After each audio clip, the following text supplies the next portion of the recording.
విశ్వకర్మణే శ్రీ గురుభ్యో నమః. గురుర్బ్రహ్మ గురుర్విష్ణుః గురుర్దేవో మహేశ్వరః గురుర్ సాక్షాత్ పరబ్రహ్మ తస్మై శ్రీ గురవే నమః. ఇప్పుడు మనం విశ్వకర్మ అని చెబుతున్నాం కదండి, పరమాత్మ అని. మనకి ఆ విశ్వకర్మ గురించి తెలియజేసింది, పరిచయం చేసింది చక్రవర్తుల్లో ప్రథముడైనటువంటి భువన విశ్వకర్మ కొడుకండి.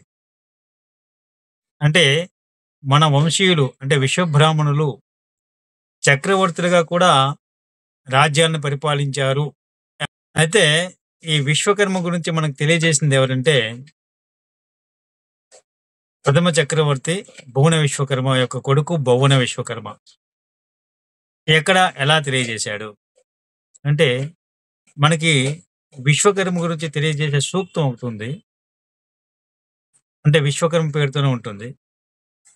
అక్కడ త్రిష్టుప్ ఛందస్సులోను భువన విశ్వకర్మ ఋషిగాను, తర్వాత భగవానుడు విశ్వకర్మగా అక్కడ పేర్కొని ఆ సూక్తాన్ని చెప్తారు. అదే విశ్వకర్మ సూక్తము. ఈ విశ్వకర్మ సూక్తం ద్వారా మనందరికీ విశ్వకర్మ భగవానుడు సృష్టికర్త, సకల దేవతలు సృష్టించాడు, మొత్తం భువన భాండమును సృష్టించిన సృష్టికర్త అని మనకు తెలుస్తుంది. మొట్టమొదటిగా చెప్పింది ఎవరంటే ఆ భువన విశ్వకర్మ. అందుకే ఆయన మనకి అని కూడా అంటారు. అసలు ఏంటి ఇతని వృత్తాంతము? ఈ భువన విశ్వకర్మ ఎవరు అంటే, మీకు చెప్పాను కదండి ఇందాక చక్రవర్తులు అని. చక్రవర్తులు అంటే ఇప్పుడు మన పిల్లలకి తెలియదు. ఇప్పుడు వాళ్ళ జనరేషన్లో ఎమ్మెల్యేలు, ఎంపీలు, మినిస్టర్లు, చీఫ్ మినిస్టర్, ప్రైమ్ మినిస్టర్ వీళ్ళే తెలుసు. కానీ సామంతులు, రాజులు, చక్రవర్తులు అనే విషయాలు తెలియవు అనమాట. వాళ్ళకి మనం చెప్పాలి. ఇప్పుడు ఏ విధంగా అంటే, ప్రపంచాన్ని పరిపాలించేవాడు చక్రవర్తి అనమాట. అంటే మొత్తం అన్ని దేశాలని కంట్రోల్ చేస్తూ యావత్ భూమండలాన్ని, అంటే మొత్తం ఎక్కువగా భూభాగాన్ని స్వాధీనం చేసుకొని పరిపాలించే వాళ్ళు చక్రవర్తులు. తర్వాత ఒక రాజ్యం, ఒక నిర్దిష్టమైన చిన్న రాజ్యాలుగా ఉండేవాళ్ళు రాజులు. వాళ్ళ దగ్గర కొన్ని గ్రామాలు పరిపాలించే వాళ్ళు సామంతులు. ఇంకా దానిలో కొన్ని ఏరియాలు ఉంటాయన్నమాట. ఒకటి రెండు గ్రామాలు, లేదంటే ఏదో ఒక ప్రాంతాన్ని తీసుకునే వాళ్ళు భూస్వాములు, జమీందారులు అంటారు. ఈ విధంగా అప్పటి పూర్వపు పరిపాలన వ్యవస్థ ఉండేది. ఈ చక్రవర్తులు అంటే మొత్తం అందరి రాజులకు రాజు, రారాజు అంటారు. వాళ్ళే చక్రవర్తులు. వీళ్ళ కింద యావత్తు పరిపాలన వ్యవస్థ ఉంటుంది. అన్ని దేశాలు కూడా వీళ్ళ ఆధీనంలో, కంట్రోల్‌లో ఉంటాయన్నమాట. అన్ని దేశాల వాళ్ళు వీళ్ళకి కప్పమంటారు. అంటే టాక్స్ అన్నమాట. వీళ్ళు చెల్లించాల్సి ఉంటుంది వీళ్ళ కోసం. వీళ్ళు ప్రపంచం మొత్తాన్ని పరిపాలిస్తారు. అంటే ఇప్పుడు ప్రథమ చక్రవర్తి భువన విశ్వకర్మ భూమండలాన్ని మొత్తం పరిపాలించాడు. అంటే అప్పుడు భూమండలం అంటే ఇప్పుడు లాగా 7 కాంటినెంట్స్‌గా విడిపడలేదు.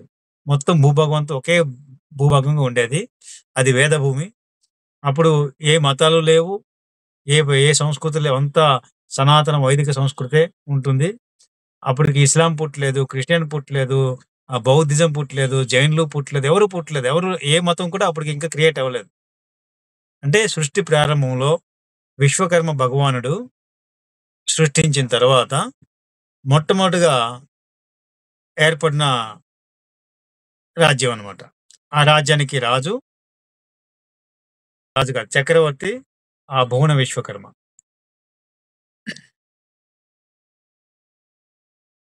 ఈ భువన విశ్వకర్మ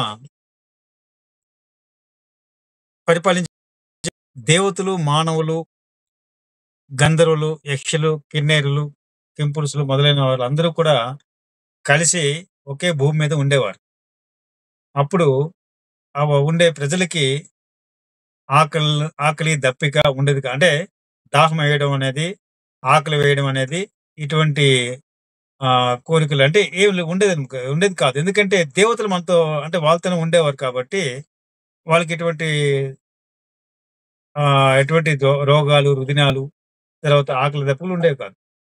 అంటే అంటే జ్వరాలు గాని, జలుబులు గాని, ఇతరితర రోగాలు గాని కూడా ఉండేవి కావన్నమాట. ఎందుకంటే దేవతలు వాళ్ళతో పాటు ఉన్నారు.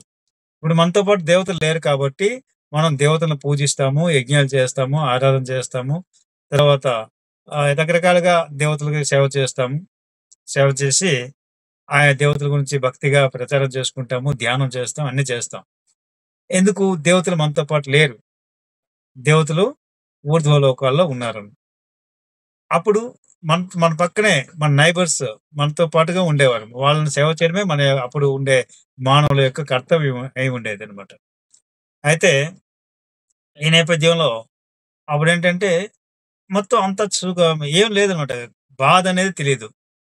కష్టం అనేది తెలీదు. రోగం అనేది తెలీదు. రుదినం అనేది తెలీదు.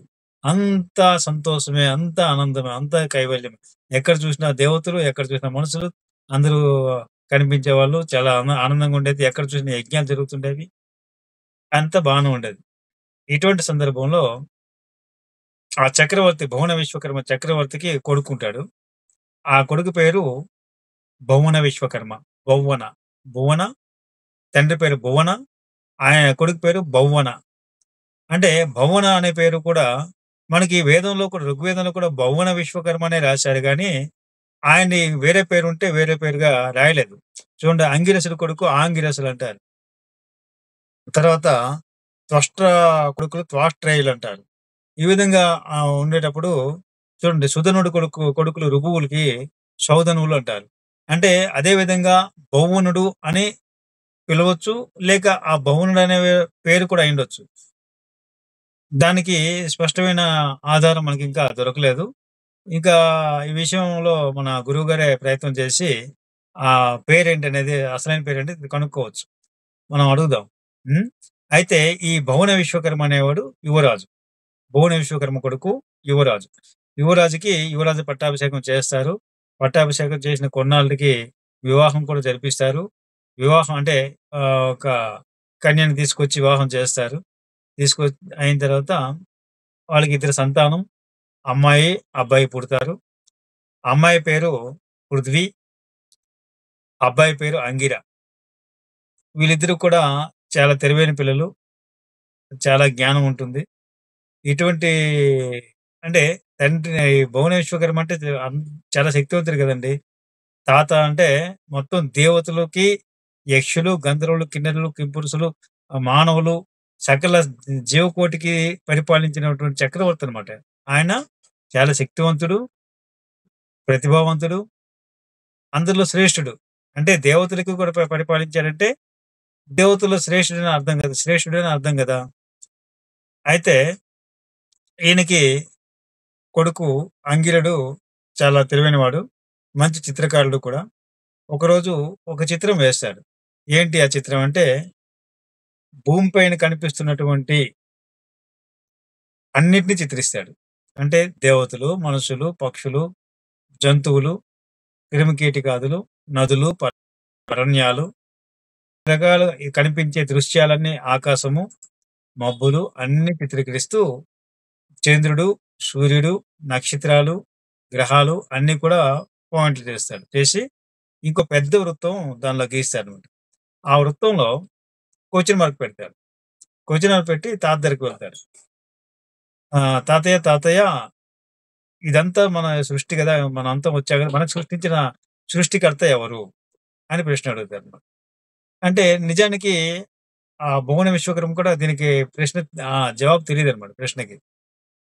ఎందుకు తెలియదంటే ఆయన ఇప్పుడు యజుర్వేదంలో ఏడో కాండము, ఒకటో ప్రపాఠకము, ఒకటో ప్రశ్న, ఐదో ప్రపాఠకంలో విశ్వకర్మ 33,00,00,000 దేవతలను సృష్టించాడనియు, ఆ సృష్టి కోసం ఆయన నిరాకార రూపం నుంచి సాకార రూపంగా వచ్చి ప్రజాపతిగా మారి, ఆ భూమి పైన ఆయన నీటి లోపల నుంచి బయటకి తీసుకొచ్చిన భూమి పైన యజ్ఞవేదిక నిర్మించి, యజ్ఞాన్ని చేసి, ఆ సృష్టి యజ్ఞం ద్వారా సృష్టించాడని, అందులో 33,00,00,000 దేవతలు కూడా వచ్చారని, ఈ విషయం అంతా, ఈ సమాచారం అంతా మనకి ఆ సూక్తంలో కనిపిస్తుంది. దాని తర్వాతే ఈ రాజ్యం అంటే, ఈ భువన విశ్వకర్మ చక్రవర్తి అవుతాడు. అంటే సృష్టి ప్రారంభంలో కథనమాట. అప్పుడు ఈ దేవతలు, మానవులు, సకల సృష్టి కూడా, సకల ప్రాణులు, సకల జీవులు కూడా ఒకే చోట ఉండేవారు. అంటే అప్పుడు ప్రథమ సృష్టి ప్రారంభంలో ఈ ఇంకా ఎత్తు కూడా వాళ్ళకి ఆకలి దప్పులు ఉండేవి కాదు. తర్వాత ఎత్తు కూడా 120 అడుగులు ఉండేవాళ్ళంట. 120 అడుగులంటే వాళ్ళ పాదమంత ఎత్తు మనం ఇప్పుడు ఉంటాం. ఇంకా తక్కువే ఉంటాం. అంత ఎత్తు ఉండేవారు. అప్పుడు మన దేవతలు, మనుష్యులు. అంటే మనుషులంటే కాస్త తక్కువ. దేవతలంటే 10 అడుగులు అంటే 100 అడుగులు, 120 అడుగులు ఇలా ఉంటారు. దానికి ప్రమాణం కూడా మన దగ్గర ఉంది. నెక్స్ట్ బృహస్పతి కథ వచ్చేటప్పుడు ఆ విషయం వస్తదనమాట. ఎంత ఎత్తు ఉండేవారు అవన్నీ. అయితే ఇప్పుడు ఈ భువన విశ్వకర్మ పరిపాలనలో ఈ అంగిర అనే పిల్లవాడు ఆ చిత్రం గీసి ఆ తాతకడిగితే ఆయన చెప్పలేకపోతారు. ఎందుకంటే సృష్టి ప్రారంభంలో ఉన్నారు కనుక, ఆ సృష్టి ప్రారంభించిన తర్వాత ఆహ్, తన త వాళ్ళని సృష్టించిన తండ్రి ఎవరో తెలియలేదు వీళ్ళకి. ఎలా తెలియలేదంటే ఎక్కడికెళ్ళిపోతారు? ఇప్పుడు మన తండ్రి మనతో ఉన్నారు మన ఇంట్లో ఉన్నారు గదా! ఆయన అన్నీ మనకు కొనిపెడుతున్నారు. మా నాన్న అని మీరందరికీ తెలుసు. చెప్పుకోండి మీ నాన్న ఎవరంటే, ఇగో మా నాన్న అని చెప్తారు మీరు.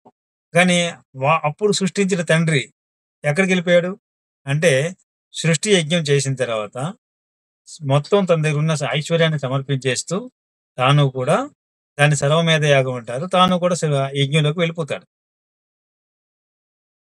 ఆ అగ్నిని కూడా సృష్టించింది విశ్వకర్మ కనుక, ఇతను కూడా అగ్నిలోకి వెళ్ళిపోయి తన సృష్టిలో చేరిపోతాడనమాట. తన సృష్టి ఏంటి? ఇప్పుడు మనుషులు, దేవతలు, గంధర్వులు అందరూ ఉన్నారు కదా! జంతువులు, పక్షులన్నీ ఉన్నాయి. అందరిలోను కూడా ఒక వేడి అనే పదార్థం ఉంటుంది. అంటే వేడి, ఆత్మశక్తి. ఆ వేడిగా హృదయాల్లో కూర్చుంటాడనమాట. ఎక్కడైతే ఎవరి శరీరంలో ఆ వేడి చల్లబడిపోతుందో ఆయన శవమైపోతారనమాట. కనుక ఈ సృష్టికర్త విశ్వకర్మ ఎక్కడున్నాడు? అందరి హృదయాల్లో ఉన్నాడు. దానికి ప్రమాణం ఏంటి? శ్వేతస్వతర ఉపనిషత్తులో మనకు ఒక మంత్రం దొరుకుతుంది. ఏషదేవో విశ్వకర్మ మహాత్మా సదా జనానాగం హృదయ సన్నివిష్టః. హృదా మనీషా మనసా విక్లుప్తో యః ఏతద్విద్రామృతాస్తే భవంతి. అంటే ఏషదేవో విశ్వకర్మ మహాత్మ, ఈ భగవంతుడు విశ్వకర్మ. ఈయన మహాత్మ అంటే ఆత్మలకు ఆత్మయే పరమాత్మగా ఉన్నాడు. సదా జనానాగం హృదయ సన్నివిష్టః. అంటే ఈయన సకల జనాలంటే ఇప్పుడు మనం మానవులు జనాలు అనుకుంటే మానవులుగా భావిస్తున్నాం. అప్పుడు విశ్వకర్మ దృష్టిలో జనాలంటే తాను సృష్టించిన సృష్టి మొత్తం కూడా ప్రజలే. కనుక ఆ ప్రజల హృదయాల్లో కూర్చొని ఉన్నాడు అని. హృదా మనీష మనస బిల్కృతోయః ఏతద్విదురామృతాస్తే భవంతి. ఎవరైతే ఈ మనసులో ఉన్నటువంటి భగవంతుడు విశ్వకర్మని కనిపెడతారో వాళ్ళే అమృతత్వులవుతారు. అమృతత్వులంటే మోక్షము పొందుతారు. మోక్షం అంటే జన్మరాహిత్యము పొందుతారు. జన్మరాహిత్యం అంటే కైవల్య ప్రాప్తము. అంటే కైవల్యం అంటారు గదా! ఆ కైవల్య ప్రాప్తము. ఆ కైవల్య ప్రాప్తం అంటే విశ్వకర్మ సాయుధ్యము. ఎవరైతే మనకి ఆ తండ్రి పరమాత్ముడు ఉన్నాడో ఆయనలో లీనమవ్వడమే ఈ మోక్షము. అంటే మరలా పుట్టడం అనేది ఉండదు. మరలా పుట్టి ఈ అన్ని కష్ట సుఖాలు అనుభవిస్తూ ఇవన్నీ ఈ సమస్యలు మళ్ళీ సాధన కోసం మనం ప్రయత్నం చేయడం ఇవేమి ఉండవనమాట. మోక్షం ఒకసారి దొరికిందంటే సాక్షాత్ విశ్వకర్మలో మనం లీనమైపోతాము. ప్రతి ఒక్క మానవుడి గురి మోక్ష సాధనే. అయితే ఇటువంటి స్థితిలో అంటే ఇది ఎందుకు చెప్పామంటే అప్పుడు ఈ పరమాత్మ ఎక్కడున్నాడో ఎందుకు తెలియలేదు అంటే హృదయాల్లో ఉన్నాడు. అందరూ హృదయాల్లో పరమాత్మ ఉన్నాడు కనుక హృదయంలో ఉండే పరమాత్మను చూడలేకపోతున్నారు వాళ్ళు. అప్పుడు ఉండే ప్రజలు. కనుక తన తండ్రి ఎవరో తెలియలేకపోయారు. ఆ భువన విశ్వకర్మ కూడా ఆ కుర్రాడికి చెప్పలేకపోయాడన్నమాట. అప్పుడు దీనికోసమని అది అడుగుతున్నప్పుడు తన తండ్రి పిల్లాడి తండ్రి భువన విశ్వకర్మ ఆయన వెనకే ఉంటాడు. వెనకే ఉండి విషయం అంతా విని తనకి కూడా దానికి జవాబు తెలియదు కనుక ఆలోచిస్తూ ఉంటాడన్నమాట. ఆలోచిస్తుంటే ఈ ఆలోచన ఉదయాన్నే మీటింగ్ పెడతారు. దేవతలందరూ వస్తారు మీటింగ్‌కి. ఎందుకంటే అప్పుడు భూమి మీద దేవతలు ఉండారు కదా! దేవతలు, మనుషులు, యక్షులు, గంధర్వులు అందరూ వస్తారు. మీటింగ్‌లో కూర్చుంటారు. ఋషులు, మునులు, సిద్ధులు, విద్యాధరులు అందరూ వచ్చి కూర్చుంటారు. వాళ్ళ వర్గాలు వాళ్ళ కేటాయించిన సీట్లలో కూర్చుంటారు. అప్పుడు మీటింగ్ ప్రారంభమవుతుంది. ఏంటి అంటే మనల్ని పుట్టించిన భగవంతుడు ఎవరు? మన తండ్రి ఎవరు? అనే అంశంపై అడిగితే మీకేమైనా తెలుసా? అనుభవం ఉందా? అంటే అందరూ కూడా మొఖాలు చూస్తుంటారు. ఈ ప్రశ్న మాకు కొత్తగా ఉంది. దీనికెలా ఉత్తరం జవాబు తెలుసుకోవడం అంటే, అప్పుడు కశ్యప ప్రజాపతి లేచి అంటాడు, "మీరందరూ కూడా మీ పద్ధతుల్లో మీరు తపస్సు చేయండి. మనం సృష్టించిన పరమాత్మ ఎవరో తెలుసుకోండి. నెక్స్ట్ మీటింగ్‌లో మీరు చెప్పాలని" కొంత టైం విధించి ఆ మీటింగు ఆపేస్తారు. అప్పుడు వీళ్ళేం చేస్తారంటే తపస్సు చేస్తారు. మళ్ళీ రెండో మీటింగ్‌లో కూర్చుంటారు. కూర్చున్న తర్వాత విశ్వకర్మ పరమాత్మ గురించి ఎవరికీ తెలీదు. ఎవరెవరో వాళ్ళు అనుభవాలు చెప్తారు. పరమాత్మ అంటే ఇలా ఉంటాడు, అలా ఉంటాడు. అసలు మా తండ్రి అంటే మనం సృష్టించిన దేవుడు ఇలా ఉన్నాడు, అలా ఉన్నాడు. ఒక్కొక్కళ్ళు ఒక్కొక్క విభిన్నంగా చెప్పుకుంటూ వస్తారన్నమాట. అలా చెప్పుకుంటూ వచ్చేటప్పుడు ఈ మాటలు ఈ భువన విశ్వకర్మకి గాని, భువన విశ్వకర్మ గాని రుచింపవు. అంటే వీళ్ళకి స్ట్రైక్ అవ్వదన్నమాట. వీళ్ళకి నచ్చదన్నమాట. ఇది కరెక్ట్ కాదు. ఈ సమాధానాలు కరెక్ట్ కావు అని అనుకుంటారు. అనుకున్న తర్వాత సరే ఇప్పుడు ఈయన రోజు రోజుకి ఈ భువన విశ్వకర్మ ఈ ప్రశ్నలకు జవాబులు దొరక్క క్షీణించిపోతుంటాడన్నమాట.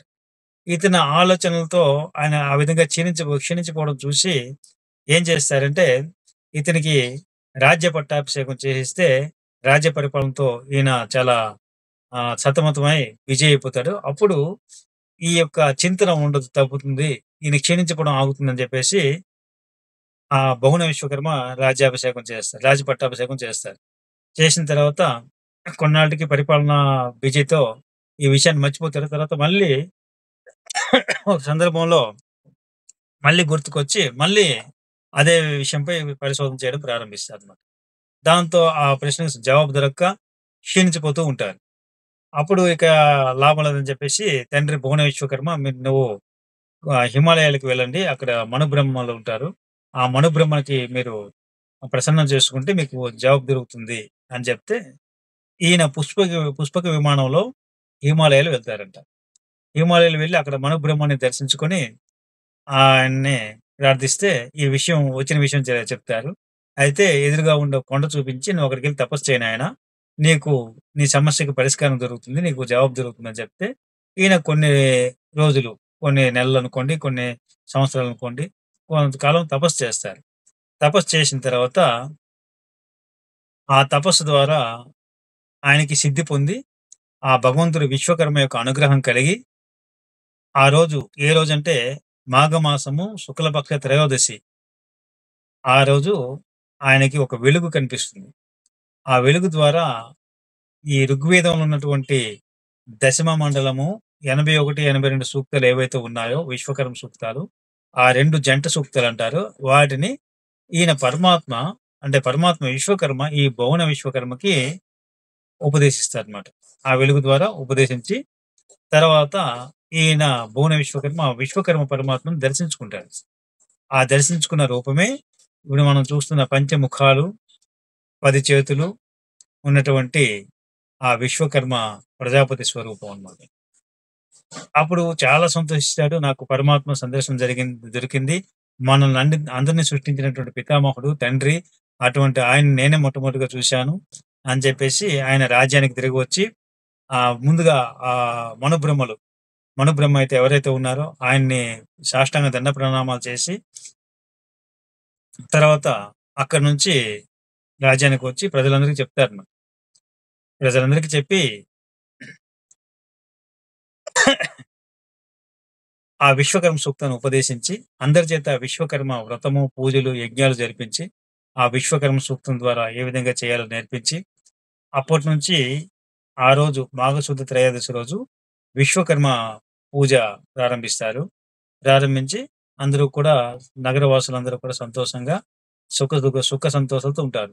తర్వాత ఈ భువన విశ్వకర్మ ఇంతటి మహత్కార్యం చేసినందుకు అప్పటి ప్రజాపతి కశ్యప ప్రజాపతి ఈయనకి చాలా చక్కగా సన్మానం చేస్తారన్నమాట. ఈయనకి బిరుదులిస్తారు. బిరుదులిచ్చి దేవతలకు రాజు అయినటువంటి ఇంద్రుడు వచ్చి ఏం చేస్తాడు అంటే దేవతలు అక్కడే ఉన్నారంటే ఇంద్రుడు కూడా అక్కడే ఉంటాడు కదా! ఇంద్రుడు అంటే దేవతల రాజు. ఏ దేవతలకి? బ్రహ్మ, విష్ణు, మహేశ్వరులని మనం ఎవరైతే అనుకుంటున్నామో వీళ్ళందరికీ రాజు ఇంద్రుడనమాట. ఎట్లా అంటే ఈ దీని గురించి క్లారిటీ చెప్పాలంటే కొంచెం వెనక్కి వెళ్లి మళ్ళీ ముందుకు ఈ ప్లేస్‌కొద్దాం. ఇక్కడ మీరు గుర్తుపెట్టుకోండి. కొంచెం వెనక్కెళ్తున్నాం. ఇప్పుడు భగవంతుడి సృష్టిలో మొట్టమొదటిగా ఆయన ఎలా ఉండేవాడు? నిరాకారుడుగా ఉండేవాడు. అంటే ఎటువంటి ఆకారం లేని, ఎటువంటి గుణం లేకుండా నిరాకారంగా ఉంటాడు. అటువంటి భగవంతుడు పరమాత్మ విశ్వకర్మ సృష్టించాలని చెప్తూ మొదటగా జలాన్ని సృష్టిస్తాడు. జలాన్ని సృష్టించిన తర్వాత ఆ జలంలోకి ఈయనే వాయువుగా మారి జలంలో ప్రవహిస్తాడు. ఇదంతా కూడా మనకి ఇందాక చెప్పాను కదా! కృష్ణ యజుర్వేదం ఏడో కాండము, ఒకటో ప్రశ్న, ఐదో అనువాకంలో ఈ యొక్క నేనేదైతే చెప్తున్నానో దీని తాలూకా వివరణ ఉంటుందన్నమాట. ఈయన జలాన్ని సృష్టించడం ఉంటుంది. తర్వాత వాయు రూపం ధరించి జలంలో ప్రవేశించి నాలుగు పక్కల వెతుకుతాడు. వెతికిన తర్వాత అప్పుడు ఒకచోట భూమి అనే పదార్థాన్ని చూస్తాడు.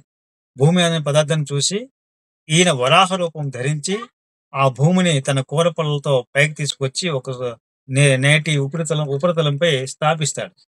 అంటే భూమి నీటిలో తేలే గుణాన్ని దానికి ఏర్పాటు చేస్తాడనమాట. అప్పుడు భూమి నీటిపై తేలుతుంది. స్థాపించాడంటే తేలేలా చేస్తాడు. తేలిన తర్వాత అప్పుడు తన చేతులతో అప్పుడు సాకార రూపానికి వస్తాడనమాట. ప్రజాపతిగా మారి సాకార రూపానికి వస్తాడు. వచ్చిన తర్వాత తన చేతులతో భూమిని శుద్ధీకరించి నివాసయోగ్యంగా చేసి కొంతకాలం విశ్రాంతి తీసుకొని అప్పుడు ఆహ్, 33,00,00,000 దేవతలను సృష్టిస్తాడు. వాళ్ళెవరు? అష్టవసువులు, ఏకాదశ రుద్రులు, ద్వాదశ ఆదిత్యులు వీళ్ళందరికీ ఒక నాయకుడు ఇంద్రుడు.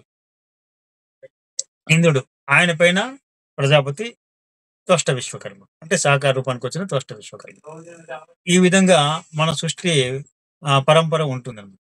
అంటే ఇక్కడ చూడండి మొట్టమొదట నిరాకార స్వయంభూ విశ్వకర్మ. ఈయన పరమాత్మ యొక్క మొదటి తత్వం. దాని తర్వాత వాయు రూపము, వరాహ రూపము ఇవన్నీ పక్కన పెడితే తర్వాత ప్రకటించిన రూపం ఏంటి? విశ్వకర్మ యొక్క సాకార రూపం. అదే త్వష్ట విశ్వకర్మ ప్రజాపతిగా మనకి మనకి వైదిక వేదంలో కనిపిస్తుంది. దాని తర్వాత రూపం ఏంటి? ఇంద్రుడు. అంటే దేవతలందరికీ రాజుగా అంటే 33,00,00,000 దేవతలకు ఒక రాజు ఇంద్రుడిగా నియమించారు కదా! ఆ ఇంద్రుడు మూడో దజ్జి నాయకుడనమాట. అంటే స్వయంభూ విశ్వకర్మ అంటే నిరాకారుడు. తర్వాత సాకారానికి వచ్చినటువంటి త్వష్ట ప్రజాపతి. ఆయన కింద ఇంద్రుడు. ఈ ఇంద్రుడి కింద బ్రహ్మ, విష్ణు, మహేశ్వరాది దేవతలందరూ వస్తారనమాట. అంటే ముందుగా ప్రధాన దేవతలు, తర్వాత వాళ్ళ కింద ఉండే మిగతా దేవతలందరూ వస్తారు. దిక్పాలకులని, గ్రహాలని ఒక్కొక్క స్టేజ్ బై స్టేజ్ అలా వస్తారు. ప్రధాన దేవతలు బ్రహ్మ, విష్ణు, మహేశ్వరులు. వీళ్ళు కూడా విశ్వకర్మ అంటే సారీ ఇంద్రుడి కింద ఉన్నారు అని మీకు తెలుస్తుంది. ఎట్లా దానికి ఒక ఉదాహరణ చెప్పాలంటే సింపుల్‌గా ఒక్క సెకన్‌లో చెప్పాలంటే ఇంద్రుడికి సైన్యాధ్యక్షుడు విష్ణుమూర్తి. ఇంద్రుడు ఎక్కడ అప్పుడు దేవతలు యుద్ధాలు చేసేవారంట రాక్షసులతో. ఈ రాక్షసులు మళ్ళీ ఎవరంటే ఈ ప్రజాపతి సంతానమే. ప్రజాపతికి దేవతలు, రాక్షసులు ఇద్దరు పుడతారు. ఇద్దరు పుట్టిన తర్వాత ఇద్దరు అన్నదమ్ములవుతారు. ఈ అన్నదమ్ములు అప్పుడప్పుడు కొట్టుకుంటుంటారన్నమాట. అంటే వేదకాలం నుంచి అంటే పూర్వకాలం నుంచి కూడా ఈ అన్నదమ్ములు కొట్టుకునే పద్ధతి అయితే ఉందన్నమాట. అయితే ఈ పద్ధతి ప్రకారం వీళ్ళు యుద్ధాలు చేసేటప్పుడు ఇంద్రుడు దేవతల తరపున ఈ బ్రహ్మ, విష్ణు, మహేశ్వరులు పిలిస్తే వీళ్ళు వచ్చి అక్కడ యుద్ధం చేయాలి. అలా యుద్ధం చేసే సందర్భంలోనే విష్ణుమూర్తి యుద్ధంలో చనిపోయే సందర్భం ఉంటుంది. చనిపోయిన తర్వాత ఆయనకి విశ్వకర్మ భగవంతుడు గుర్రం తలపెట్టి హయగ్రీవుడిగా మారుస్తారు. ఇది జస్ట్ మీకు సింపుల్‌గా ఒక సెకన్‌లో చెప్పానంతే. దీనికి ఒక గంట చెప్పొచ్చు ఈ కథ. విష్ణుమూర్తి హయగ్రీవ అవతారం అని. సరే. అయితే ఈ విధంగా తెలిసింది కదా! ఇంద్రుడు తర్వాత దేవతలు. ఇప్పుడు మనకి దేవతలు ఇంద్రుడు ఎక్కడొచ్చాం మనం ఎక్కడి నుంచి ఈ కథ ఎందుకోసం దీనికోసం వెనక్కి వెళ్ళామంటే అక్కడ భువన విశ్వకర్మకి ఐంద్రాభిషేకం జరుగుతుంది అన్నారు. ఇప్పుడు ఇంద్రుడు కూడా భూమిపై ఉండాడు గదా! ఆ భూమిపై ఉండాలంటే వీళ్ళందరికీ రాజు గదా! అంటే దేవతలకి కంట్రోల్ చేసే అధిపతి ఇంద్రుడు. ఈ భువన విశ్వకర్మ ఎవరు? అందరికీ చక్రవర్తి అన్నమాట. అంటే ఈ మొత్తం సృష్టికి ఈయన చక్రవర్తి అయితే దేవతలకు మాత్రం రాజు ఇంద్రుడని అక్కడ మనం అర్థం చేసుకోవాలి. అయితే ఇంద్రుడు కూడా ఉండేవాడు కాబట్టి ఈ భువన విశ్వకర్మని ఆ ఇంద్రుడు సన్మానం చేస్తూ అభిషేకం చేస్తాడన్నమాట. ఒక ప్రత్యేక సింహాసనంలో కూర్చోబెట్టి ఈ ఇంద్రుడు వచ్చేసి ఆ భువన విశ్వకర్మకి అభిషేకం చేశారు. అది ఐంద్రాభిషేకం అంటారు. చూడండి వైదిక చరిత్రలో గాని, ఇతరత్ర పురాణాల్లో గాని ఇంద్రుడు వచ్చి అభిషేకం చేసినటువంటి ఘనత ఏ దేవతలకి, ఏ చక్రవర్తులకి లేదు. ఒక్క భువన విశ్వకర్మకే ఉంది. కనుక ఇది ఒక వైశ్వకర్మణ పరంపరలో ఒక అత్యుత్తమమైన గౌరవముగా పరిగణించి అప్పుడు ఋషులందరూ కలిసి ఈయన్ని ప్రథమాచార్య భువన విశ్వకర్మ అని స్తుతించారన్నమాట. ఆ సందర్భంలో ప్రథమాచార్య భువన విశ్వకర్మ అని వేణువుల్లో పొగిడారు. అంటే ప్రథమాచార్యులు ఎవరు? భువన విశ్వకర్మ. ఎందుకు ఆచార్యులు అన్నారంటే ఆయన విశ్వకర్మ సూక్తాన్ని దర్శించుకొని సకల మానవాళికి, ప్రజానీకానికి బోధించాడు గనక ఆచార్యుడు, ప్రథమాచార్యుడు అని బిరుదునిచ్చి తర్వాత ఐంద్రాభిషేకం చేస్తారు. ఈ ఐంద్రాభిషేకం అన్నీ అయిన తర్వాత ఇంత గౌరవం పొంది ఆయన తర్వాత ఆయనకి మనసులో ఉన్నటువంటి ఈ యొక్క డౌట్ ఏదంటే విశ్వకర్మ యొక్క అది ఎవరు మన సృష్టికర్త అనే డౌట్ క్లియర్ అయిపోయింది కాబట్టి సంతోషంగా పరిపాలన చేస్తుంటాడు. పరిపాలన చేసిన తర్వాత కొన్ని ఆయన టర్మ్ అంతా ముగిసిన తర్వాత చివరికి రాజసూయ యాగం చేస్తారు. తర్వాత అశ్వమేధ యాగం చేస్తాడు. అశ్వమేధ యాగం చేసిన తర్వాత చివరిగా ఒక యాగం ఉంటుంది. అది సర్వమేధ యాగం. సర్వమేధ యాగం చేసిన చరిత్ర ఇంతవరకు పురాణాల్లో ఎక్కడ లేదు. అది చేసింది గతంలో పరమాత్మ విశ్వకర్మ చేశారు. తర్వాత ఇప్పుడు ఈ చక్రవర్తి రెండవ చక్రవర్తి భువన విశ్వకర్మ సర్వమేధ యాగం చేస్తాడు. సర్వమేధ యాగం ఏంటంటే తనకుండే ఐశ్వర్యాన్ని అంతర్ని తనకుండే ఐశ్వర్యాన్ని అంతా అగ్నిలో ఆహుతి చేసేసి చివరికి తను కూడా అగ్నికి ఆహుతి అయిపోవాలన్నమాట. అది సర్వమేధ యాగం అంటారు. అయితే ఈ యాగంలో ఈయన అగ్నిలో ప్రవేశించే ముందు అప్పుడు ఒక చెప్తారు. అడుగుతారనమాట. మీరు అగ్నిలో ప్రవేశించడానికి మీకు అర్హత లేదు. ఎందుకు అంటే మీకు ఇంకా మీ యొక్క ఆస్తులు అంటే ఐశ్వర్యం ఉంది. ఏంటి ఐశ్వర్యం అంటే ఈ భూమి మండలానికి మీరు చక్రవర్తి కనుక మీకు ఉండే ఆ భూమి కూడా మీరు దానం చేసే వరకును అంటే అది మీ దగ్గరే ఉంది. అది ఎట్లా మీరు త్యాగం చేసినట్టు అంత త్యాగం చేసిన తర్వాత ఆఖరిగా మీరు అగ్నిలో ప్రవేశించారు కదా! మీకు అది త్యాగం ఇంకా కాలేదు. ఆ భూమి మీతో పాటు ఉందనంటే అప్పుడు భూమిని దానం చేయాలి. ఎవరు దానం చేయాలంటే అప్పటి ప్రజాపతి కశ్యప ప్రజాపతి అంట. ఆ కశ్యప ప్రజాపతికి ఆ భూమిని దానం చేద్దామని సంకల్పం చేసేటప్పుడు తన చేతిలో నీళ్లు వేస్తుంటే అప్పుడు ఆ భూదేవి అంటే స్త్రీ రూపంగా వచ్చి ప్రశ్నిస్తుంది. నన్ను నువ్వు సృష్టించావా? నాకు ఏ విధంగా నువ్వు నన్ను దానం చేసే అధికారం పొందుతావు? పరిపాలన చేసిన మృత్యుడు అంటే నీకు మృత్యు ఉన్నటువంటి మానవుడిగా జన్మించావు. నువ్వు నన్ను దానం చేసే అధికారం నీకెక్కడిది? అని ప్రశ్నిస్తుందంట భూదేవి. ఈ విషయం భూదేవి భువన విశ్వకర్మను ప్రశ్నించే ఉదంతము ఐత్రేయ బ్రాహ్మణంలో ఉంటుంది. కనుక ఈ భువన విశ్వకర్మ ఋగ్వేదంలో దార్శనిక ఋషిగా ఉంటాడు. ఆయన చక్రవర్తి. ఈ కశ్యప ప్రజాపతికి భూమిని దానం చేస్తుంటే భూదేవి వచ్చి ప్రశ్నించడము ఎన్ని వీళ్ళు డిలీట్ చేసినా కూడా ఈ రెండు మనకి ఇప్పటికీ దొరుకుతుంది. కనుక ఈ భువన విశ్వకర్మ వృత్తాంతం అనేది ఇంతవరకు చరిత్రలో ఎక్కడ రాయబడలేదు. ఇది అక్కడక్కడ వేదంలో మాత్రం మనం ఇవన్నీ విషయాలు మీకు చెప్పామంటే అన్ని ఒక చోట అక్కడక్కడ ఉన్నవన్నీ కలెక్షన్ చేసుకొని మీకు ఒక కథ రూపంలో ఒక పిక్చర్ గా మీకు చూపించాలన్నమాట. ఇటువంటి పరిస్థితి మనకి ఇప్పుడు ఏర్పడింది. కానీ ఎందుకు అంటే మన సాహిత్యాన్నంతని వీళ్ళు తగలబెట్టేశారు, కాల్చేశారు. అంటే ఎవరికో ఎక్కడ నిక్షిప్తం చేసేశారు. మొత్తానికి మనకి లభ్యం అవ్వలేదు. కనుక అక్కడక్కడ ఉన్న చిన్న చిన్న క్లూల ఆధారంగా దీన్ని మనం చెప్పుకుంటున్నాం.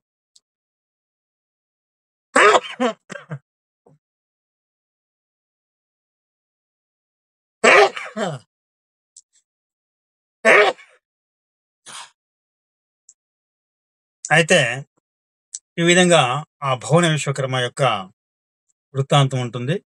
ఇప్పుడు ఈయన మనకి రాజ్యాన్ని అంటే మొత్తం పరిపాలించే చక్రవర్తి అంటే ప్రథమ చక్రవర్తులు విశ్వకర్మ వంశస్థులు. తర్వాత రాజ్యాన్ని పరిపాలించిన రాజులు ఎంతో మంది మీకు తెలుసు.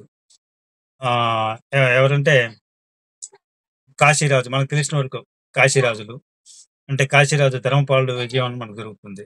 అందులో కాశీరాజు విశ్వకర్మ వంశీయుడే.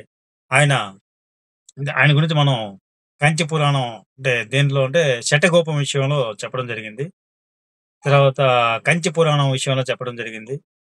కంచి కామాక్షి విశ్వ బ్రాహ్మణుల కులదేవత ఎట్లా అయిందనే విషయంలో ఆ వీడియో చేయడం జరిగింది. మన యూట్యూబ్ ఛానెల్‌లో ఆ వీడియో ఉంది. ఈ విధంగా ఈ భువన విశ్వకర్మ వృత్తాంతం మనకి విశ్వకర్మ వ్రతం చేసేటప్పుడు రెండో అధ్యాయంలో కథగా మనం చెప్పుకుంటాం ఇది. మొదటి అధ్యాయము విశ్వకర్మ సృష్టి గురించి ఉంటుంది. రెండో అధ్యాయం ఇది ఉంటుంది. తర్వాత మన సమయం బట్టి 5 అధ్యాయాలుగాను, 9 అధ్యాయాలుగాను, 12 అధ్యాయాలుగాను ఈ విశ్వకర్మకు సంబంధించిన వైదిక కథలు మాత్రం మనం చెప్పుకుంటూ విశ్వకర్మ వ్రతాన్ని, తర్వాత యజ్ఞాన్ని పూర్తి చేస్తుంటాము. ఈ విశ్వకర్మ వ్రతము, యజ్ఞం అనేది పూర్వకాలం వేదకాలం నుంచి కూడా మనకి సాంప్రదాయకంగా కొనసాగుతూ వస్తుంది. మన ఆంధ్రాలో అప్పుడు ఆంధ్ర, తెలంగాణ కలిసే ఉన్నప్పుడు సమయంలో కోసూరు పాపయ్య దీక్షితుడు ఆయన 1800 శతాబ్దం అనుకుంటాను. అప్పుడు ఊరు తిరిగి విశ్వకర్మ యజ్ఞం చేస్తూ ఆహ్, ఎవరైతే సో కాల్డ్ విప్రులు ఊర్లో ఉంటారో వాళ్ళందరినీ పిలిచి మీటింగ్ పెట్టి, మేమే విశ్వకర్మ వంశీయులంటే నిజమైన బ్రాహ్మణులు. మీరు బ్రాహ్మణులే.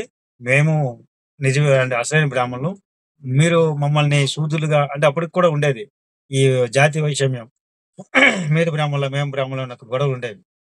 అయితే ఈయన వాళ్ళని పిలిచి, మనం నిజమైన బ్రాహ్మణులు విశ్వకర్మ వంశీయులం అని చెప్తూ, ఆ విశ్వకర్మ వ్రతాన్ని వీళ్ళు కలిసి సామూహికంగా నెరవేరుస్తూ, వాళ్ళని సహపంక్తి భోజనాలు చేసేలా ఈయన గెలిచి వాళ్ళ చేత చేయించారన్నమాట. ఎవరు? కోసూరు పాపయ్య దీక్షితులు.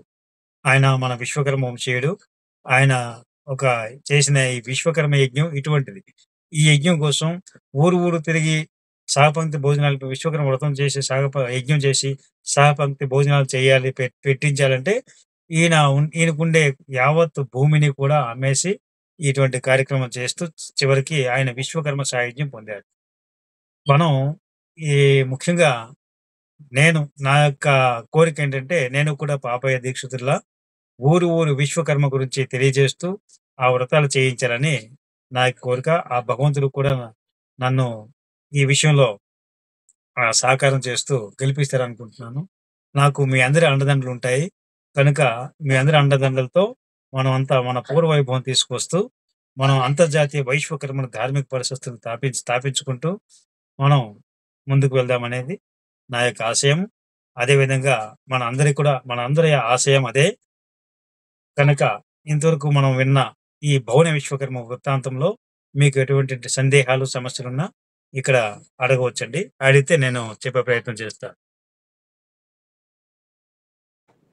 ధన్యవాదాలు గురువుగారు. మాకు వేద రహస్యాలుగా మనకి భువన విశ్వకర్మ గురించి తెలియని ఎన్నో విషయాలు, తెలుసుకోవలసిన విషయాలు చాలా స్పష్టంగా తెలిపారు గురుగారు. అంటే ఇంకొక పుస్తకం పేజీని మేము తిరిగివేయాల్సిన అవసరం లేని స్థాయిలో మీరు మాకు చక్కగా వివరించారు. మీరు మాకు గురువులుగా మాకు ఆ భగవంతుడు ఇచ్చిన ఒక వరమే అని మేము భావిస్తున్నాం గురుగారు. మన అంతర్జాతీయ వైశ్వకర్మణ ధార్మిక పరిషత్ తరపున ఇలాంటి మంచి వేద ఉపన్యాసాలు, వేద రహస్యాలు గురించి మీరు వివరించేది మాకు, మా విద్యార్థులకు, మన గ్రూప్ సభ్యులకు అందరికీ అది ఒక విశ్వకర్మ ఆశీర్వాదం అని నేను ఇక్కడ ప్రస్తుతం మన కార్యక్రమాన్ని నేను భావిస్తున్నాను. ప్రస్తుతమే కాదు, ప్రతినిత్యం ఎప్పుడు మనం అందరూ చెయ్యి కలిపామో అప్పటి నుండి ఇప్పటి వరకు ఆ ఒక యజ్ఞమే మనం చేస్తున్నాం.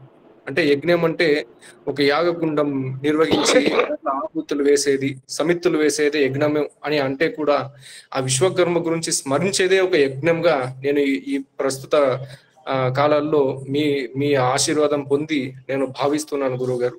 చాలా చక్కగా భువన విశ్వకర్మ గురించి చాలా చక్కగా చెప్పారు. ఆయన చక్రవర్తి అనియు, ఆయన ఎలా విశ్వకర్మని దర్శించుకున్నాడనియు, అంటే ఆ కాలంలో వేద కాలాల్లో మనమే ఆ ఒక ఋషు పరంపర అనేది మనదే అనేది, చక్రవర్తి పరంపర అనేది చాలా చక్కగా వివరించి, ఇంకా కొన్ని కాలాల తర్వాత మన వైశ్వకర్మ సాహిత్యాన్ని చాలా చక్కగా చాటి చూపించిన పెద్దల పేర్లు కూడా చెప్పారు. నా అలాంటి ఒక యువకునికి ఇది ఒక మంచి మోటివేషనల్‌గా ఉంటుంది గురుగారు. చాలా ధన్యవాదాలు మీకు. ఇప్పుడు మన గురువు గారు మన భువన విశ్వకర్మ గురించి వివరించారండి. ఈ విషయాల్లో ఎవరికైనా సందేహాలుంటే మీ మైక్ ఆన్ చేసుకుంటూ గురువు గారిని మీకేమైనా సందేహాలుంటే అడిగి నివర్తి చేసుకోవాల్సిందిగా కోరుకుంటున్నామండి. ఎవరికైనా సందేహాలుంటే అడగొచ్చండి. ధన్యవాదాలు. మమ విశ్వకర్మనే ఆచార్య, మీ పేరు చెప్పండి ముందు. అమరావతి కృపాకరాచార్యులు. చెప్పండి ఆచార్య. అమరావతి కృపాకరాచార్యులు, గట్కేసర్, హైదరాబాద్. చెప్పండి. బాగుంది ఆచార్య. ఇప్పుడు విశ్వకర్మ, భౌన విశ్వకర్మ, ఆయన విశ్వకర్మ మనుషుల్లో చక్రవర్తిగా మొదటి చక్రవర్తి. మరి ఇప్పుడు సాకర చక్ర విశ్వకర్మ, 33 ప్రజాపతులు, తష్ట విశ్వకర్మ, తష్ట ప్రజాపతి ఉన్నారు. మరి వారి తర్వాతన దీనిలో దేవతల గురు విశ్వరూపాచార్యులు వీరెప్పుడు వచ్చారు? ఈ వృత్తాంతం అనేది కొద్దిగా మిస్ అవుతున్నట్టుంది. ఇంకోటి ఈరోజు మనం మంచి మీరు అడిగిన ప్రశ్న బాగుందండి. ఇంకా అడుగుతారా? ఇంకా నేను చెప్పమంటారా ఆన్సర్? ఇంకొకటి ఉంది. ఈ రోజు విజయలక్ష్మమ్మ గారు రాసిన దాంట్లో మీరు సరిచేసి రాశారు. రాసిన వృత్తాంతం ఏంటంటే మళ్ళా దశావతారాలు విష్ణుమూర్తి కానీ గొప్పతనమే ఉంది. దాన్ని పొద్దున్నే టైప్ చేద్దామంటే నాకు ఉద్యోగంలో బిజీ ఉండి టైప్ చేయలేకపోయాను. అది కూడా కరెక్ట్ గా లేదు. దశావతారం రాశాను నేను. కాదు, మీరు అడిగిన దాంట్లో విష్ణుమూర్తి అవతారము, 5వ విష్ణుమూర్తి అవతారం, దశమ కల్కి అవతారం ఇస్తున్నారు, దశావతారాలు ఇస్తారనిగా ఉంది, కిందికి సశేషంగా ఉంది. అయితే అది వినండి, మీరు కాదు, అమ్మవారు రాసిన దాంట్లో మీరు కరెక్ట్ చేసి పెట్టారు. అది కూడా కరెక్ట్ గా కాదు, దాన్ని కొంచెం తప్పుదో పట్టించే విధంగా ఉన్నది. కాకుండా ఏంటంటే ఇటువంటి విషయాలన్నీ ఒకసారి మనం ముఖాముఖిగా చర్చించుకోవాలన్న కార్యక్రమంలో ఉంటుంది కనుక దీని గురించి కూడా మీరు ఒక వివరణ ఇవ్వండి ఆచార్య. దశావతారాలు వేదాల్లో లేవండి. అదే అంటుంది. అదే ఇప్పుడు ఈ రోజు పెట్టిన దాంట్లో బండికట్ల నాగార్జునాచార్య గారు కూడా నా వ్యాసాన్ని యథావిధిగా దించారని చెప్పి వచ్చారు. దాంట్లో కూడా కొద్దిగా తప్పులే ఉన్నవి. ఎందుకంటే ఇప్పుడు మనం వేదాలను ప్లస్ లౌక్యాన్ని అప్పట్లో రుచులు మార్చిన దాన్ని ఇప్పుడు మార్చాలని మనం ప్రయత్నం చేస్తున్నాం.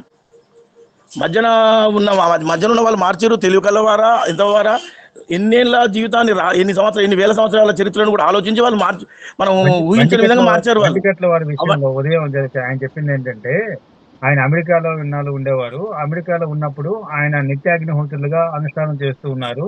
ఆ చుట్టుపక్కల ఉండే బ్రాహ్మణులు ఏం చేశారంటే, ఆయన తన బ్రాహ్మణుడు అనుకుని తనకి పిక్నిక్లు పిలవడం, ఇతరత్ర వేరే ప్రోగ్రామ్స్ పిలవడం, ఆయన బ్రాహ్మణుడిగా గుర్తించి చేశారంట. చేసినందుకు చాలా గౌరవం దొరికింది. తర్వాత ఎవరైతే చాగంటి కళ్యాణ్ ఎవరు ఉన్నారు కదా, యూట్యూబ్ ఛానల్ పెట్టినారు ఆయన ఆయన్ని పిలిచి రజిత యజ్ఞోపేతాన్ని ధరింపజేసి గండ పెండారం తొడిగారంట. అటువంటి గౌరవం నాకు ఇచ్చారండి అని చెప్తున్నారు. ఎందుకు ఇతనికి అంతటి గౌరవం దొరికింది. ఇంకొకరు చెప్తారు కదండి, ఇంకో లక్ష్మణాచార్య మనకు 5వ వేదం గురించి, ప్రణవ వేదం గురించి చెప్పిన ఆచార్యుల పేరు ఉండే ఆయన పౌలు శ్రీనివాస ఆచార్య. పౌలు వారనుకుంటే బహుశా నా వ్యాసాన్ని దశంగా పెట్టారు ఒకరు అన్నారు. అయితే ఆ వ్యాసంలో కూడా ఏంటంటే ఆ వ్యాసాలు ఇప్పుడు కొన్ని ఎంతమంది పాతలు రాసినా, సైన్సాలు భాష్యాలు చదివినా అది చివరికి ఏంటంటే దశావతారాలు పురాణాలు అంగీకరించే విధంగా ఉన్నాయి. దాన్ని పట్టుకొని భరత్ గారు అప్పుడప్పుడు మాట్లాడుతుంటారు. సరే మాట్లాడి ఆయన వేదాధ్యాయం చేస్తున్నాడు, కానీ లౌక్యము లోకము ఇప్పుడు మన విశ్వకర్మనం పూర్తిగా తెలియదు కనుక వాటి అన్నిటి మీద మనం ఒకసారి పండితులు పెద్దవాళ్ళు ముఖ్యమైన వాళ్ళు కూర్చొని చర్చించాలి అనేది ఒక కాన్సెప్ట్ మీ ముందు ఉంచాను నేను అప్పుడు. కనుక మీరు ఈ తష్ట ప్రజాపతి ఎప్పుడు, తష్ట ప్రజాపతి ప్లస్ మళ్ళీ ఆయన విశ్వరూపాచార్యులు ఎప్పుడు, దాని తర్వాత భువన విశ్వకర్మ ఎప్పుడు, ఇది ఒకటి వివరంగా చెప్పండి ఆచార్య.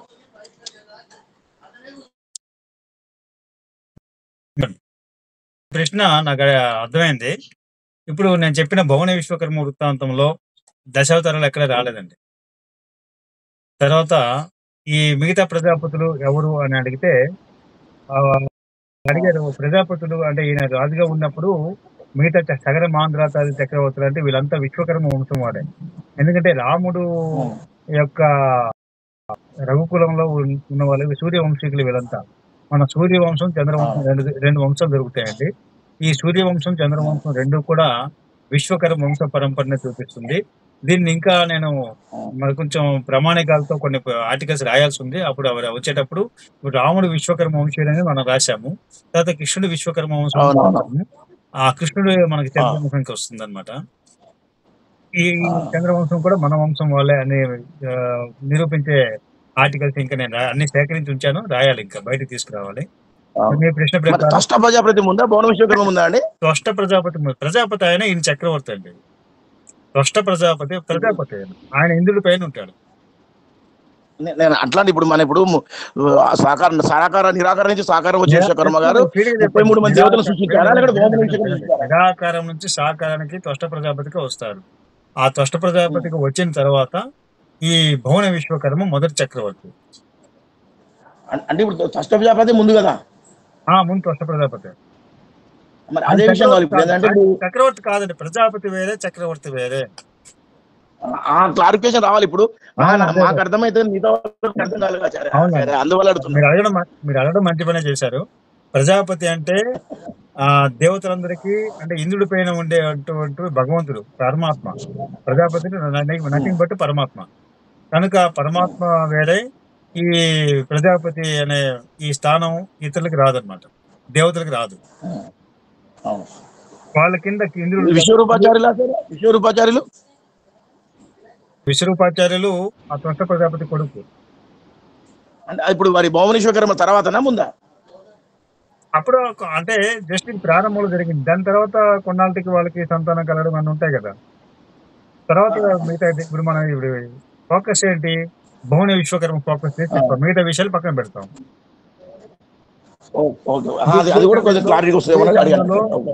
దేవతల గురువు బృహస్పతి అవుతాడు.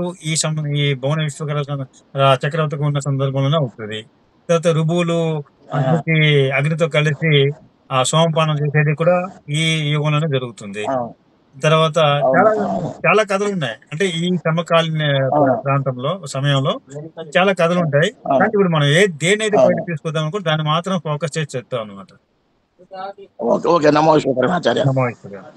ఇంకొకరు ఎవరిని అడగండి ప్రశ్నలు. ఆచార్య గారు చెప్పండి. ఇప్పుడు అది ఫస్ట్ లో ఏదో యాగం అన్నారు కదా, యజ్ఞం ఏమి యాగం అది? యాగాల రాజసూయ యాగము, అశ్వమేధ యాగము, తర్వాత సర్వమేధ యాగం.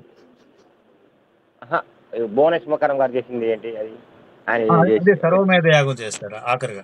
సర్వమేధ యాగం చేసేటప్పుడు ఈ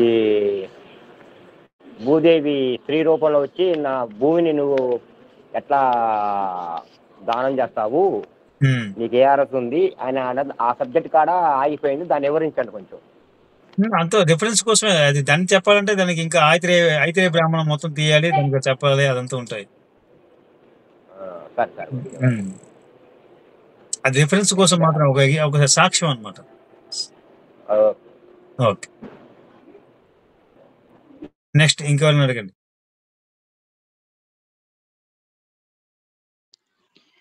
ఇప్పుడు ఈయన అడిగిన దాని ప్రకారం వరాహమూర్తి విష్ణు అవతారం అని చెప్పేసి ఆయన అంటున్నారండి. అది మన గురువు గారు ఇప్పుడు ఆయన అన్నారు కదండి, ఇంతకు ముందు మాట్లాడిన కృపాచార్యుల అలా అన్నారా? వరాహ అవతారం విష్ణు అవతారం కాదండి. వేదం ప్రకారము వరాహ అవతారం విశ్వకర్మది. నేను ఇప్పుడు చెప్పాను కదా. అది ఆయన అలా నేను అలా రాశానని ఆయన అంటున్నారు కదా. ఆయన వరాహ అవతారానికి ఇప్పుడు నాకు అర్థమైంది. అక్కడ వరాహ అవతారము ఆయన విష్ణు అవతారంగా భావించి దశావతారం అనుకున్నారు ఆయన. ఆ కృపాచార్య వింటే మీకు ఇప్పుడు క్లారిటీ చూసుకోండి. వరాహ అవతారం అనేది వేదంలో విశ్వకర్మ ధరించాడండి. దీన్ని కాపీ కొట్టి విష్ణుకి ఆపాదించారు పురాణాల్లో. ఇంకొకరు ఎవరిని అడగండి. ఇప్పుడు మీకు ఆల్రెడీ వాట్సాప్ లో కూడా పెట్టినకండి వరహ విశ్వకర్మ అవతారం అని. అవునవును, అదే మీకు ఇక ఫైనల్ అది. ఇక దాంట్లో ఇక అవతారాలు ఏమి ఉండవు ఇక. అవును, అదే ఫైనల్ అవతారం, అంతటితో క్లోజ్ ఇక.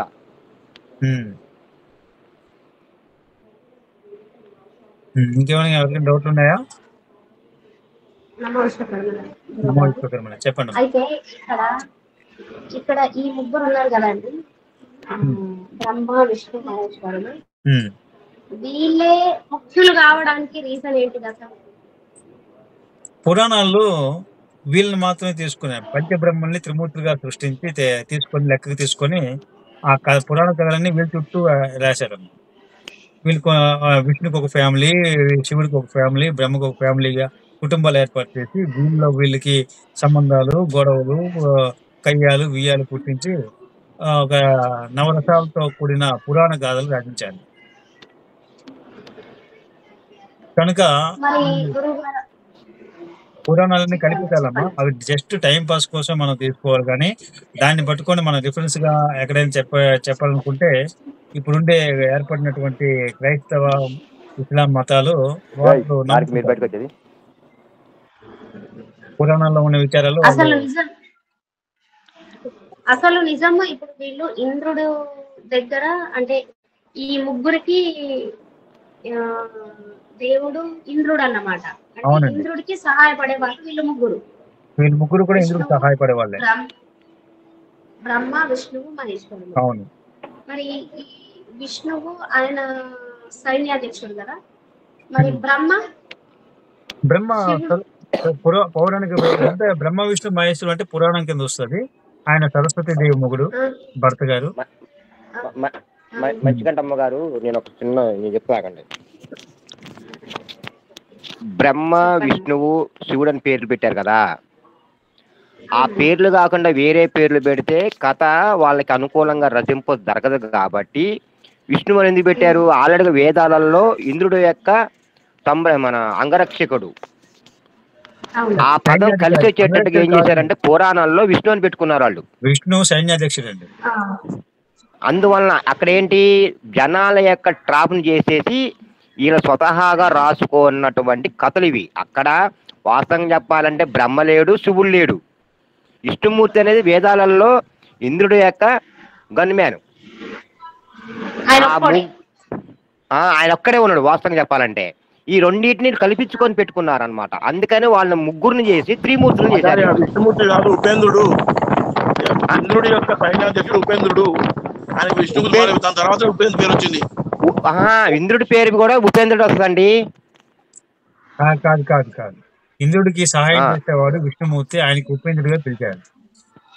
ఆయన ఉన్న విష్ణు, ఆయన చతుర్భుజాలు. అయితే ఆడ విష్ణు అనేది ఉంది కాబట్టి ఆ పదాన్ని ఒక్కటి తీసుకొస్తే మరి రెండు పదాలు నుంచి రావాలా, ఇద్దరు రావాలి కదా మళ్ళీ ఇంకా లేవు. ఈ స్వతహాగా ఏర్పాటు చేసుకొని పురాణాలలో వాళ్ళకి వాళ్ళకి అనుకూలంగా కథలు రాసుకొని ప్రసారం చేసుకున్నారు. అయితే ఆ రోజులలో మనోళ్ళ యొక్క స్థితిగతులను బట్టి కానీ వాళ్ళకున్న ఆర్థిక స్థితులను బట్టి వాళ్ళు ఎక్కువ ఫోకస్ చేయలే. ఉన్నవాళ్ళు బాగా